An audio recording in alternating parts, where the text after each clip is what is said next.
सभापति महोदय, आज मुझे सदन में एप्रोप्रिएशन बिल पर बोलने का अवसर दिया, इसके लिए मैं आपका आभारी हूँ। साहब आगे टाइम का पालन तो करवाना है ना सबसे। एप्रोप्रिएशन बिल पर ये मैं कहना चाहता हूँ कि मात्र है कि ये विधायी प्रक्रिया नहीं है, बल्कि ये प्रदेश के विकास, सुशासन और जन कल्याण के प्रति हमारी प्रतिबद्धता का परिणाम है। अध्यक्ष महोदय, मैं कई वर्षों तक इस विधानसभा में रहा हूं और कांग्रेस के समय के जो एप्रोप्रिएशन बिल पारित होते हुए मैंने कई बार देखे हैं। और कांग्रेस ने, हमने ये भी देखा कि किस तरह जनता के पैसों का इन्होंने दुरुपयोग किया। पिछले 50 साल तक जब तक इन्होंने राज किया, किस तरह राजस्थान की जनता को उन्होंने लूटा, ठगा, भ्रष्टाचार किया, वो आपके आंखों के सामने है। अध्यक्ष महोदय, मैं अपने इस बिल की शुरुआत एक शरवण जी ने शेरो शायरी की, रीटा जी ने की, सभी ने की, तो मैं भी शुरुआत घर दर्द के सैलाब में, सुनना रीटा जी, घर दर्द के सैलाब में तुमने मेरे प्रदेश को संभाला होता तो चांद के उजाले जैसा राजस्थान में उजाला होता। भ्रष्टाचार के प्यालों में क्या नहीं खाया तूने, बेशर्मों की तरह आंसुओं की बाढ़ में डूबी जनता को अगर ढंग से तूने एक बार संभाला होता।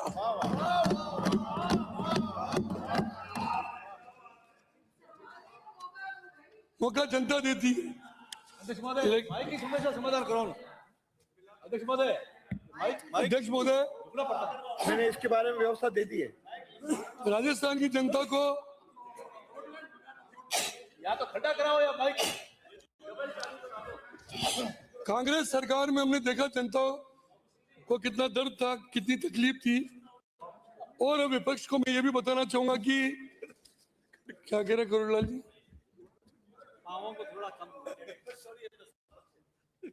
किस तरह की वित्तीय प्रबंधन की आपकी स्थिति थी।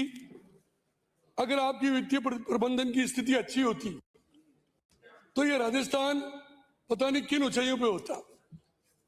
अध्यक्ष महोदय, मैं ज्यादा लंबी चौड़ी बात नहीं करूंगा और न मैं आंकड़ों में जाऊंगा, क्योंकि मेरे जितने पूर्व वक्ता हैं, सुभाष जी हैं, रीटा जी हैं और रोहित जी बोरा साहब, हमारे भी जो वक्ता थे, गुरवीर जी, सुभाष जी, सभी ने, दीप्ति जी ने विस्तार से आंकड़ों के बारे में जानकारी दी। आंकड़े पेश, लेकिन हमारे लोगों ने सही आंकड़े बताए, इन्होंने पूरे झूठे आंकड़े बताए, वो आपने सुना भी होगा, देखा भी होगा।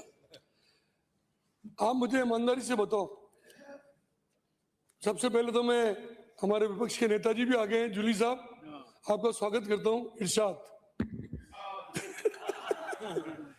मैं आपका इंतजार कर रहा था, अब मैं एक जने का और इंतजार कर रहा हूँ, वो डोटासरा जी आ रहे नहीं आ रहे? आ रहे? साड़ू जी बताओ भाई, कितनी देर में आ रहे हैं? आप बोलो, आपके पास चलो 8 मिनट 10 मिनट। अध्यक्ष महोदय, मैं कहना चाहता हूं कि 5 साल इन्होंने राज किया। पुराने राज की तरफ मैं नहीं जाना चाहता। पुराने राज में ढंग से काम करते तो आज राजस्थान की स्थिति ये नहीं होती। लेकिन पिछले 5 साल जब गहलोत साहब राजस्थान के मुख्यमंत्री थे और 5 साल में इन्होंने राजस्थान के लिए क्या किया? लूट तो की, लेकिन बार बार गहलोत साहब हो, डोटासरा जी हो, जूली जी हो, इनके सारे नेताओं हमेशा एक ही बात कहते हैं, हमने कोविड में इतना काम किया, हमको इतनी बधाइयां मिली। लेकिन इस कोविड के पीछे कितना अत्याचार इस राजस्थान की जनता के साथ आपने किया, ये किसी छुपा हुआ नहीं।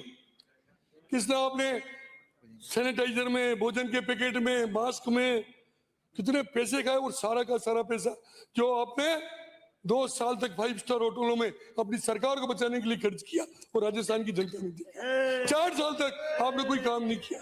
और जो आप 5 साल तक बजट बनाते रहे, हर साल बजट की घोषणा किया, बार बार राजस्थान के लोकप्रिय मुख्यमंत्री माननीय भजन लाल जी शर्मा पर आप आरोप लगाते हो कि आपके बजट की क्रियान्वित नहीं हो रही है, जबकि मैं मानता हूं और आपके पास, हमारे पास इस बात के आंकड़े राजस्थान में भारतीय जनता पार्टी की सरकार बनने के बाद, भजन लाल जी शर्मा के मुख्यमंत्री बनने के बाद जो पिछले 2 बजट हमारे आए, तीसरा बजट तो भी आया, लेकिन उन 2 बजट में 70% से ज्यादा काम हो चुके हैं या मृत रूप ले चुके हैं या काम चल रहे हैं।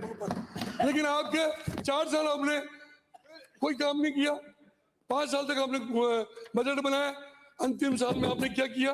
अंतिम साल में जाते जाते आपने क्या क्या बांटे थे बताया आपको? रेवड़ियां, मोबाइल, हाँ, थैलियां, बिजली फ्री, सारी कौन सा किट? मिनी किट में तो 2000 करोड़ का घोटाला हुआ है। मिनी किट में तो सारी भर्तियों को उलझा के चले गए, पेपर लीक कर युवाओं के साथ आपने कुटारा बंद किया। अभी रीटा जी आप कह रहे थे ना, जनता हमें मौका दे तो अभी इधर आएंगे, जनता मौका देने वाली नहीं है। अच्छा मुझे बताओ, आपके टप्पे मास्टर जी कहाँ गए? आप तो कौन है अपना टप्पे मास्टर जी? अरे आप ढूंढो मत, कंटिन्यू करो। अरे ढूंढना पड़ेगा साहब। वो नहीं। उन्होंने जो उस दिन भाषण दिया ना, उसके बाद बजट पे बोलने का हमको मौका था, उस दिन बोल नहीं पाए। लेकिन डोटासरा जी होते तो मैं तो जूली जी आप बता देना उनको, सुन रहे होंगे वैसे तो। लेकिन अध्यक्ष महोदय, लोटे मारते लोटे। हमारी तरफ सब सुनते हैं, क्या? आपकी तरफ कोई नहीं सुनता, हमारी तरफ तो सुनते हैं। हाँ सही बात, आपकी कह रहा हूँ, आपके लिए। सही बात। अध्यक्ष महोदय, कांग्रेस पार्टी के प्रदेश के अध्यक्ष, इतने बड़े नेता बजट पर बोलते हुए अगर ये कहें कि मैं टप्पे मास्टर हूं, टप्पे मारता हूं, मैं सोचता हूं इस कांग्रेस के लिए नहीं, पूरे राजस्थान के लिए बहुत बड़ी शर्म की बात है। शर्म की बात है बहुत बड़ी। वो ये बात कहें मदन दिलावर जी की तरफ इशारा करके, तुम्हारी औकात बता दूंगा, मैं गोटा घुमा दूंगा, सारे मंत्रियों की फाइलें मेरे पास है, मुझे जेल में बंद करके देखो। मुझे समझ में नहीं ये बातें कहने की आवश्यकता क्या थी उनको? हाँ, कुछ बोलने के लिए कुछ था ही नहीं। ऐसी झूठी बातें करके आपने जिस तरह राजस्थान की जनता को आपने आज तक धोखा दिया है, और आप अबे एक साथ सब क्यों? बार एक साथ इस तरह बार आप राजस्थान के मुख्यमंत्री जी के लिए कहते हो। कह दिया, आगे बढ़ो आगे। क्या राजस्थान के मुख्यमंत्री जी दिल्ली क्यों जाते हैं? भजन लाल जी शर्मा दिल्ली जब भी जाते हैं ना, फिर राजस्थान के लिए अरबों रुपए लाते हैं। और आपके मुख्यमंत्री जी जब दिल्ली जाते थे ना, सीट बचाने के लिए जाते थे। याद करो जूली जी, वो दिन जिस दिन संजय गांधी जी राजस्थान में आए थे, आपके पूर्व मुख्यमंत्री हरदेव जोशी जी ने उनके जूते उठाए थे, जूते उठा के पहनाया था। उस दिन राजस्थान शर्म से डूब गया था। ये सच्ची बात है बिल्कुल। इतराज है, और वो सदस्य हमारे मुख्यमंत्री जी जाते हैं, हमारे मुख्यमंत्री जी राजस्थान के लिए ऐसा लगते हैं। एप्रोप्रिएशन बिल पे बोलिए। मैं उसी बिल पे बोल रहा हूँ। उठाने की बात। ब्राजो नो रोहित, अध्यक्ष महोदय, एप्रोप्रिएशन बिल पे ही बोलिए। मुख्यमंत्री जी के नेतृत्व में, मुख्यमंत्री जी के नेतृत्व में हम दिखावे की राजनीति नहीं करते। राजस्थान निवेश, आधारभूत संरचना, रोजगार और सामाजिक सुरक्षा के क्षेत्र में राजस्थान भजन लाल जी के नेतृत्व में एक कीर्तिमान स्थापित कर रहा है। विपक्ष फिर आप 4 खड़े होंगे, ये भी विपक्ष को चाहिए कि अपोजिशन मुद्दे उठाने वाली बात जो है, देखूंगा ना, मैंने कह दिया, मैं रोज रात को हमें- सारी प्रोसेस देखता हूँ। अभी कह दो। आप सकारात्मक सहयोग करो। अभी इन्होंने बोला है कि कोई भी असंसदीय बात होगी निश्चित रूप से वो नहीं ये असंसदीय बात नहीं है, राजस्थान की जनता ने देखा है। एप्रोप्रिएशन बिल पे बोलिए। मैं बोल रहा हूँ ना सर उसी पे। एप्रोप्रिएशन बिल थोड़ी आज है, प्रदेश में, ये पॉलिटिकल नहीं है। अध्यक्ष महोदय, आज प्रदेश में पारदर्शिता के साथ योजनाओं की प्राथमिकता तय की जा रही है। आज वित्तीय अनुशासन और पारदर्शिता, हमारी सरकार ने जो वित्तीय प्रबंधन में अनुशासन को सर्वोच्च प्राथमिकता दी है, अनुपातक व्यय में कटौती की है, योजनाओं में परिणाम आधारित व्यय, ई टेंडरिंग एवं डिजिटल मॉनिटरिंग के माध्यम से ये सुनिश्चित किया गया है कि जनता का एक एक रुपया जनहित के कार्यों में लगे। अध्यक्ष महोदय, मैं आपके माध्यम से ये भी कहना चाहूंगा कि इस बिल के अंतर्गत जो स्वीकृत राशि होगी वो शहरी विकास एवं आधारभूत संरचना को विकास की गति देगी। ग्रामीण सड़क एवं पेयजल परियोजनाओं के विकास में गति। आपने पेयजल में क्या किया? क्या किया आपने जल जीवन मिशन में? आपने क्या किया? हम एक एक पैसा ईमानदारी से। अध्यक्ष महोदय, ये बात तो कहीं नहीं पड़ेगी इनको। इन्होंने जल जीवन मिशन में कितने करोड़ रुपए मिले थे इनको भारत सरकार से? कितने करोड़ मिले थे आपको? 27,000 करोड़ लगे। कितने?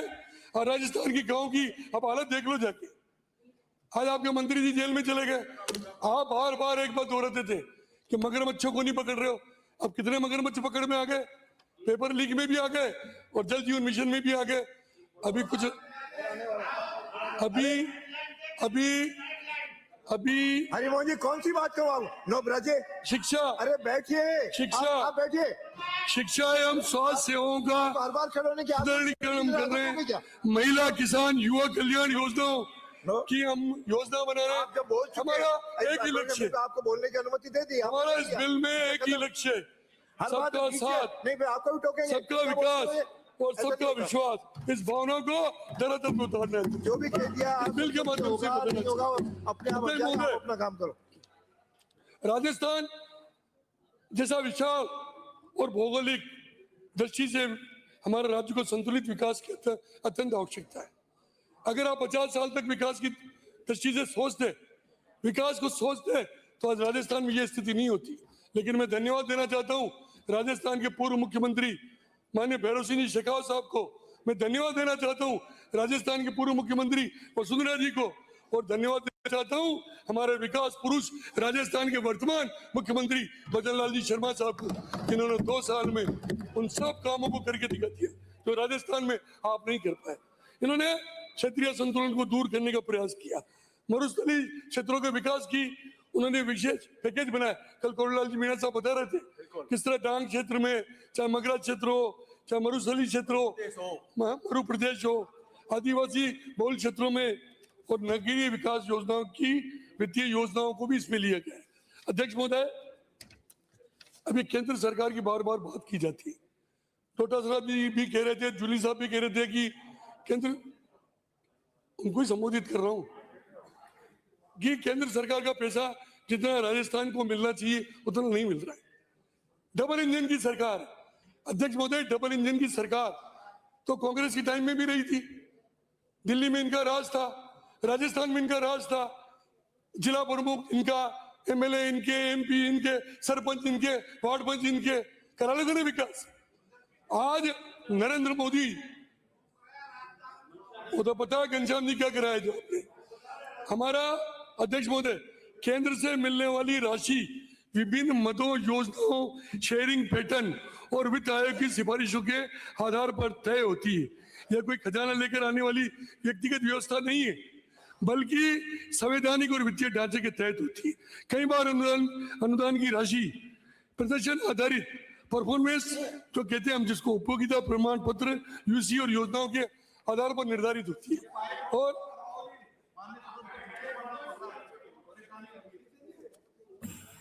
लेकिन अध्यक्ष महोदय, 1-1.5 मिनट बाकी है। पिछली कांग्रेस सरकार ने सरकार के समय लंबित परियोजनाओं का जो अधूरा उपयोगिता की काम आपने पूरे नहीं किए।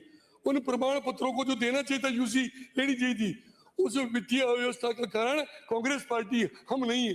हमारे मुख्यमंत्री जी तो उन व्यवस्थाओं को सुधारने का प्रयास कर रहे हैं, उसको लेवल पे लाने का प्रयास कर रहे हैं। और आज राजस्थान 2 वर्षों में, आप घूमो गाँव में, आप बार बार कह रहे हो ना पंचायत चुनाव करा लो। अरे पंचायत चुनाव तो होंगे, बहुत जल्दी होंगे, नगर परिषद के भी होंगे। आप जूली जी वो दिन भूल गए जब 17 साल तक हमने चुनाव नहीं कराए थे। 17 और आज हमारे को भी 4 महीने नहीं हुए, अभी 3 महीने। लेकिन अध्यक्ष महोदय, मैं आपके माध्यम से ये भी निवेदन करना चाहता हूं कि ये जो हमारा बच्चे हैं, थोड़ी तुलना कर। आधा मिनट नहीं अध्यक्ष महोदय, 3:57 पे शुरू किया। अध्यक्ष महोदय, मुझे जो टाइम दिया गया वो टाइम तो पूरा करने दो। मुझे 20 मिनट का टाइम दिया गया, अब जो मेरे 8 मिनट ही नहीं हुए साहब। अध्यक्ष महोदय, कहने को बहुत बातें हैं, लेकिन मैं जाके पी के आपकी जो तुलना है, केवल जो 1 घंटे से मैं अब इनकी, अध्यक्ष महोदय, मैं इनका अरे शरवण जी, ठीक हो जाएगा, दवाई दे दूंगा। मैं अध्यक्ष महोदय, कांग्रेस पार्टी के 5 साल और भारतीय जनता पार्टी के 2 साल की मैं तुलना करना चाहता हूँ। 5 मिनट में अपनी बात समाप्त करूंगा। आप तारबंदी की बात कर रहे हैं। कांग्रेस ने 5 वर्ष में 113 करोड़ रुपए खर्च किए और भजन लाल जी की सरकार ने 2 वर्ष में 377.66 करोड़ रुपए खर्च किए। ये है विकास। राष्ट्रीय आयुष मिशन से जो केंद्र से राशि प्राप्त होती है, आपको मिले 113 करोड़ रुपए, हमको 2 साल में मिले 150 करोड़ रुपए, आपको 5 साल में मिले। प्रथम श्रेणी पशु चिकित्सालयों को क्रमोन्नत आपने 5 साल में किए 36 और हमने किए 101, 2 साल में, 5 साल नहीं हुए। किसान सम्मान निधि आपके टाइम में 0 थी भी नहीं। हमने मोदी जी 6,000 दे रहे हैं। मैं मुख्यमंत्री जी को और दिया कुमारी जी हमारे वित्त मंत्री जी को धन्यवाद देना चाहता हूँ, जिन्होंने 6,000 के 9,000 कर दिए और आने वाले वर्षों में किसानों के लिए उपलब्ध। उसी तरह वरिष्ठ नागरिक तीर्थ यात्रा योजना जो पुराने समय से चल रही है, आपके राज्य में 5 साल में 54,858 वरिष्ठ नागरिकों को आपने यात्रा करने भेजा। हमने 2 साल में 79,600 तरुण लोगों को भेजा 2 साल में। आपने 5 साल में नहीं भेज पाए। अब कल यहाँ जिक्र चल रहा था छात्राओं को स्कूटी बांटने का। कांग्रेस के 5 साल के राज में 21,136 स्कूटियां आपने बांटी छात्राओं को। हमने 2 साल में 39,560 स्कूटियां बांटी। राजकीय महाविद्यालयों के भवन निर्माण कांग्रेस के 5 साल के राज में 57 हुए और बीजेपी के 2 साल के राज में 185 बने। प्रधानमंत्री आवास शहरी योजना आपके राज्य में 39,428 करोड़ और बीजेपी के 2 साल के राज में 1,13,499 करोड़। प्रधानमंत्री आवास में 5 साल में आपके आवास बने 1,31,128 और हमारे 2 साल के राज में बने 7,18,392। स्वामी ऐसे तो अध्यक्ष मतलब बहुत योजनाएं हैं, कई हैं, मैं पढ़ूंगा तो आप टाइम दोगे नहीं, लेकिन अध्यक्ष महोदय मैं इतना जरूर कहना आप विद्वान है। सड़कों के मामले में कांग्रेस के 5 साल के राज में आपने 6,910 करोड़ रुपए खर्च किए और अभी मुख्यमंत्री जिन पे आप आरोप लगाते हो, 2 साल में 7,541 करोड़ रुपए 2 साल में खर्च हुए। मिसिंग लिंक में आपने 5 साल में 3,174 करोड़ रुपए खर्च किए। हमने 2 साल में 4,178.86 करोड़ रुपए खर्च किए। नवीन सड़कों की लंबाई जो आपने 5 साल में 13,160 किलोमीटर बनाई, हमने 2 साल में हमारे काम चल रहे 16,430 किलोमीटर के काम चल रहे हैं। मैं ज्यादा लंबी बात नहीं करूंगा, मेरे संसदीय, लेकिन अध्यक्ष महोदय अभी GSS की बात हो चाहे उप स्वास्थ्य केंद्र की बात हो, हर विभाग के आंकड़े मेरे पास है।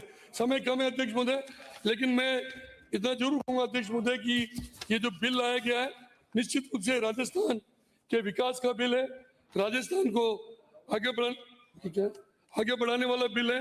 अंत में मैं आप सबसे यही प्रार्थना करता हूँ, इस बिल को इतना समर्थन दो कि ये भाग जाए यहाँ से। राष्ट्र भारती ऐसे भी भागने वाले हैं, क्योंकि इसमें जो योजनाएं, इसमें जो विकास, इसमें जो राजस्थान के लोगों की पीड़ा है, जो दर्द है, जिसको दूर करने का प्रयास राजस्थान के मुख्यमंत्री भजन लाल जी शर्मा ने इस बजट के माध्यम से किया, वो हमारे लिए बहुत बड़े गर्व की बात है।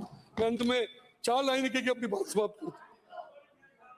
मैं 4 लाइन कह के अपनी बात, क्योंकि मुझे पता है अध्यक्ष महोदय घंटी बजा रहे बार बार, 4 लाइनें कह के मेरी जिम्मेदारी यही है। छोड़ोगे। मैं 4 लाइनें कह के अपनी बात समाप्त करूंगा। नेतृत्व वही दे सकता है जिसके दिल में दरिया का प्यार हो, बुलंद हौसला, हिम्मत और ईमानदारी उपहार हो, चले साथ में सबको लेकर, सबको वो स्वीकार हो, सारे देश में गूंजे जिसकी जय जयकार, वह राजस्थान की भजनलाल सरकार हो, वो भजनलाल सरकार हो। धन्यवाद अध्यक्ष महोदय। मैं अंत में सदन से निवेदन करता हूँ इस एप्रोप्रिएशन बिल को सर्वसम्मति से पारित कर प्रदेश के विकास के पथ को आगे बढ़ाएं। धन्यवाद। और लास्ट रविंद्र भाटी, केवल 5 मिनट है, टाइम देख लो। 13 पे है, 18 पे बैठ जाना। धन्यवाद माननीय अध्यक्ष महोदय।